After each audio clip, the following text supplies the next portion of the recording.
Hello guys and welcome to another Genshin Impact video. My name is Fries and in today's video we are going to talk about one of the most underrated characters in this game.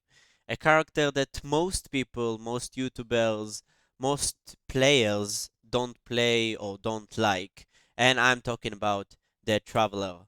Of course, he's the main character. He's supposedly a 5-star that we are getting for free. He can use Anemo for now and the Geo element.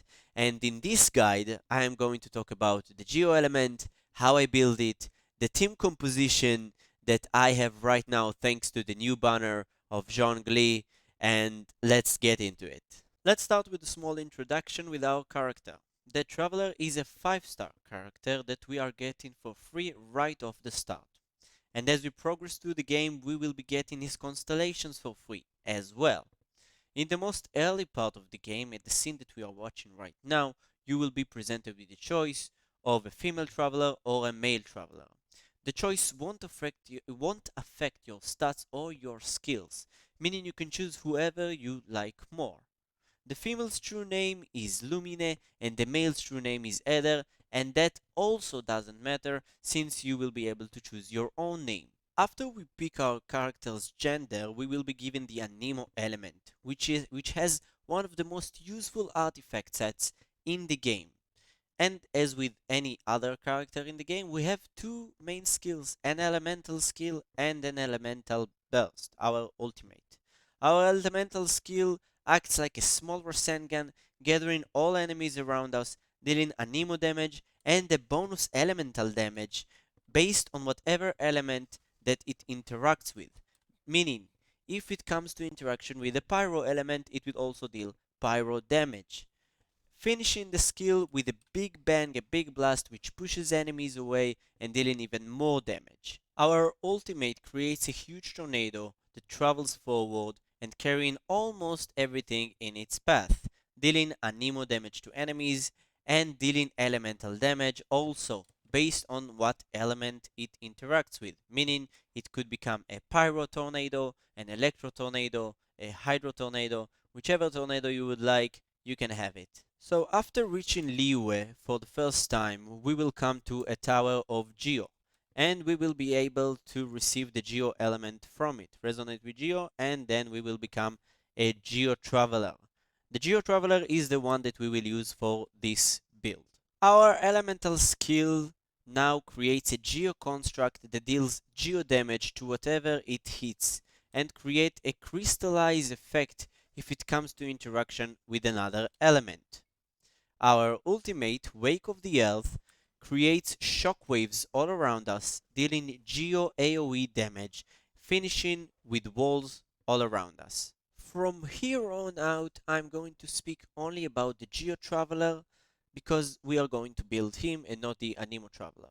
Starting with his first talent called Shattered Dark Rock, reduces Starfell Sword's CD by 2 seconds, meaning our elemental skill will have 2 seconds shorter cooldown.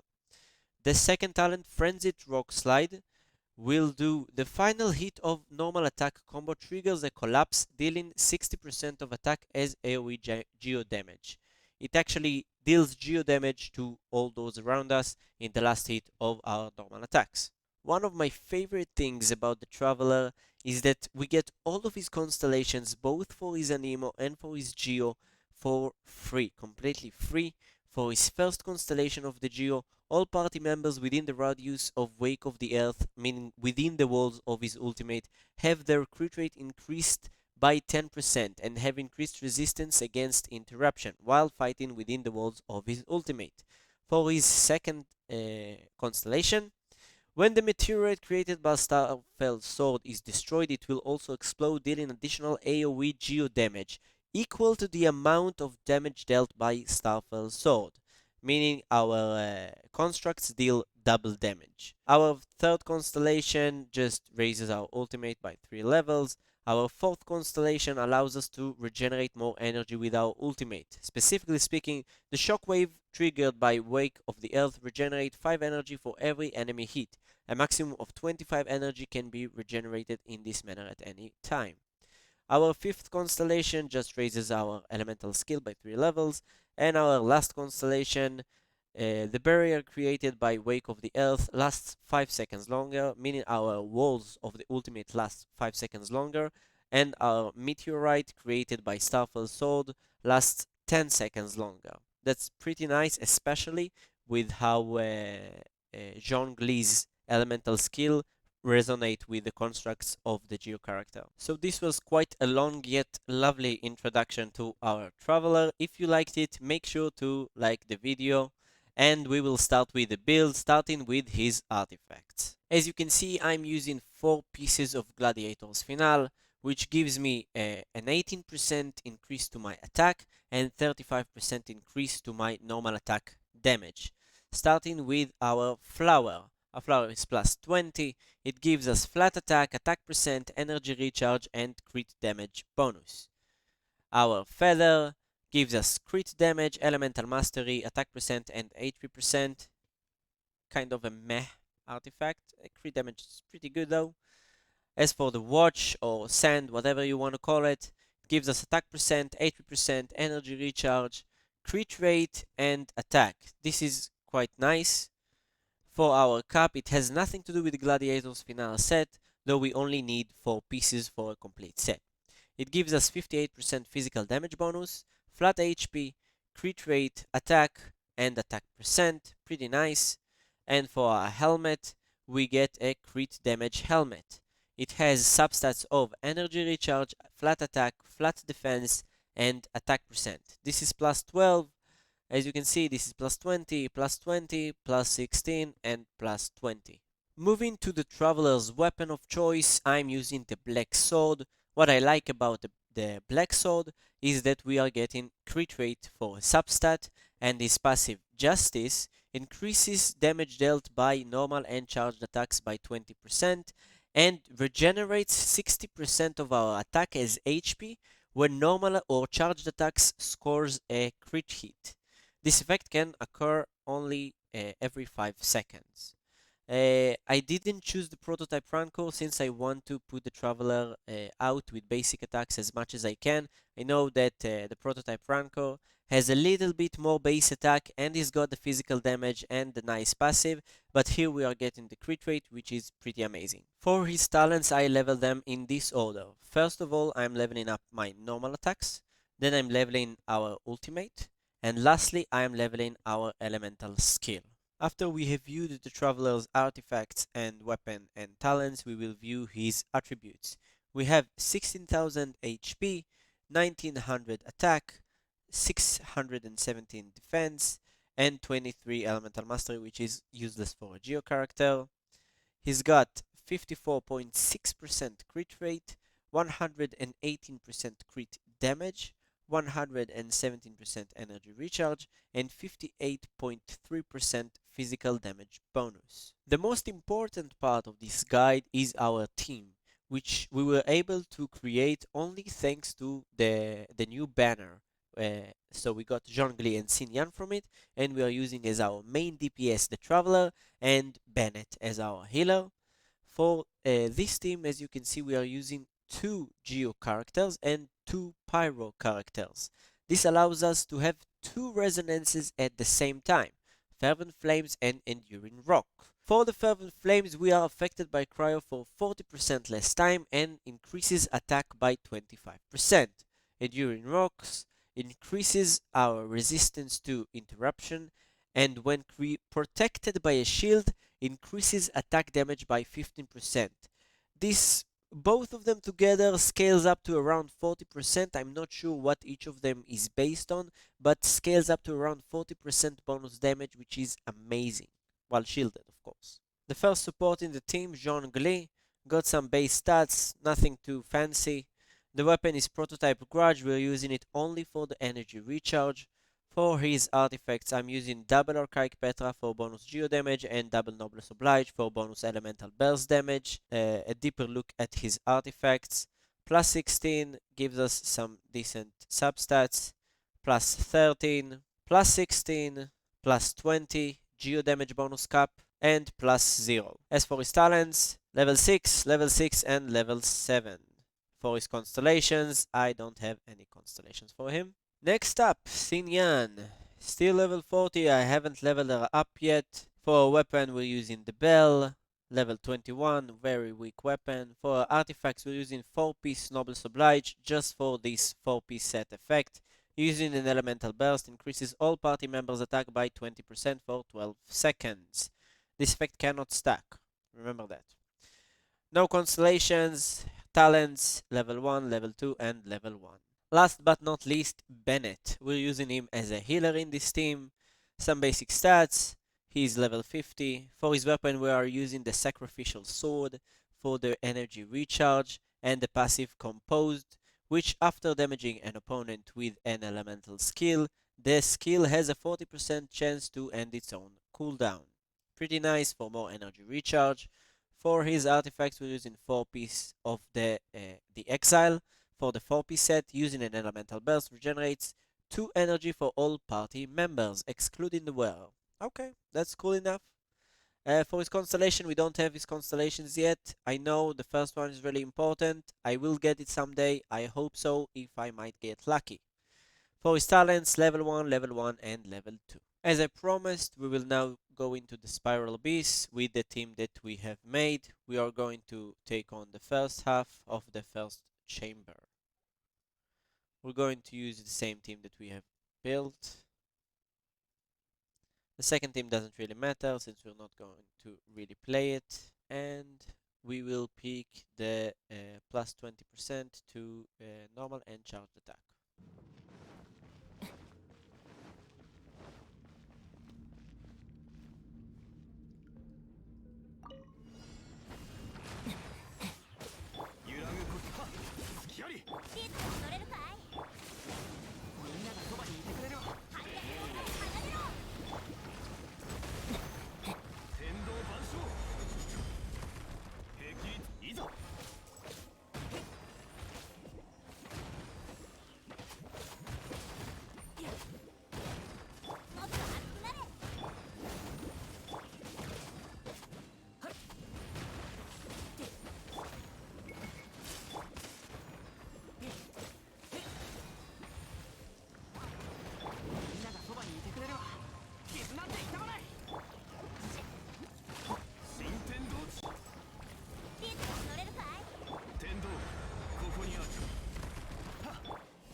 So as you can see, this team has tons of potential. Even though the Traveler is not the best damage dealer, and true, maybe with another damage dealer it could even deal more damage. If I had Ningguang, for example, maybe even more. But the Traveler is a great character. You could use him as your damage dealer. I saw a couple of YouTubers already doing it. I just did it. True, I didn't have much time left, but think about it. The team wasn't completely built. Xinyan and Bennet didn't deal damage at all. And Zhongli also, he didn't deal damage at all. I mean, 10,000 for his meteor. This is ridiculous. Okay? Then it's not a complete built team. So if it was a complete team, I'm sure that I would have stayed with a lot longer time. Thank you guys so much for sticking around until the end of the video. Hope you guys enjoyed it. Hope you guys like the Traveler. And if you did, make sure to press the like button, press the little bell notification button, and subscribe to the channel. Don't forget to join me on my Twitch. I stream every Sunday, Tuesday, Wednesday, Friday, and Saturday around the afternoon. And I will see you Thursday on my next video. Bye bye.